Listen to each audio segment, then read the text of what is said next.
Vi skal se på, hvordan man kan udnytte sit Unilogin. Vi starter med at gå ind på emu'en.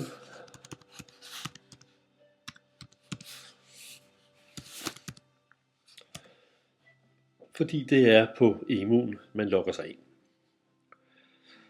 Emu'en er jo den elektroniske side for undervisere, og i højre hjørne heroppe, der står der Unilogin, så her trykker man.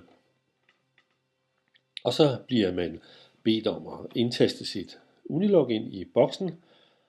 Det gør man, og så trykker man login. Det man skal lægge mærke til her, det er, at man havner på en side, som hedder brugerprofilen for den man nu er. Og her kan man se, hvad man kan logge på af forskellige ting. Og man lægger mærke til, at det er faktisk rigtig meget forskelligt.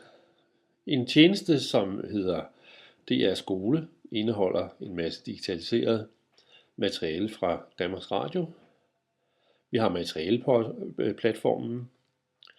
Så har vi en meget interessant en her, der hedder Skoda.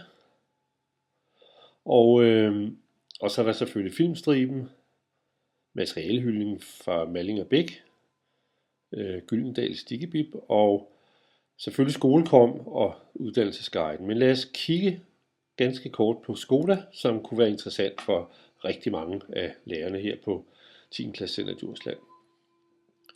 Skoda er skolernes databaseservice, og det svømmer altså i databaser med for eksempel Infomedia, som indeholder artikler fra alle danske aviser, Polfoto, som indeholder tusindvis af pressefoto, som man altså godt må bruge i undervisningen.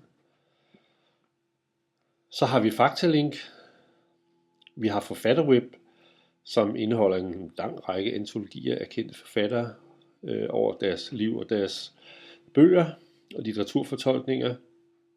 Så har vi adgang til en hel række leksika, nemlig Ashhouse Britannica Online, Bo School Edition, og et, der hedder Gale SCR Gold. Det kender jeg ikke så meget til. Så kan vi også komme ind i virksomhedsoplysningsregistre af forskellige art. Og endelig har vi en masse kortdatabaser, vi kan komme ind og kigge i. Og så er der noget her, som måske mere er for ungdomsuddannelserne. Men hvis vi bare kaster et blik ind i Infomedia, så kan man sige, at her er jo guldgruppe for lærerne i dansk og samfundsfag. Man kan se, at det er delt op på forskellige vis, når man søger. Man kan også lave avancerede søgninger, hvor man kan gå ind og søge de steder i de enkelte databaser fra de forskellige aviser og lægge mærke til, at her er der vist, hvad det er for blade, man har mulighed for at søge i.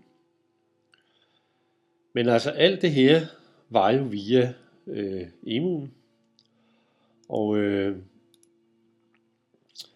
vores login heroppe i højre side. Og så var det jo altså, at man via det her,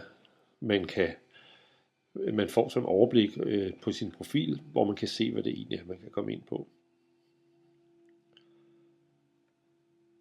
Det er værd at besøge det her. Eleverne har jo også adgang, så de kan også benytte det fuldstændig som de har lyst til.